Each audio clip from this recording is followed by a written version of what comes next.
ابتدا ہے رب جلیل کے بابرکت نام سے جو دلوں کے بھید خوب جانتا ہے۔ السلام علیکم ویورز، امید ہے آپ سب خیر خیریت سے ہوں گے۔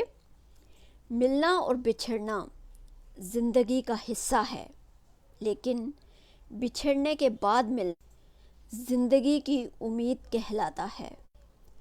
فاصلے کسی رشتے کو جدا نہیں کر سکتے اور وقت کسی نئے رشتے کی تخلیق نہیں کرتا۔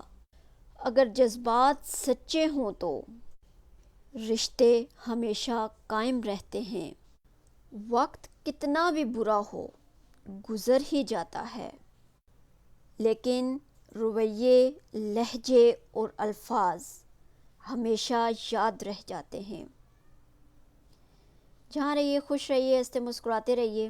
زندگی کو پرسکون بنانے کے لیے درود پاک کی کثرت کیجیے اور ان چھوٹی چھوٹی باتوں پر غور کرتے رہیے۔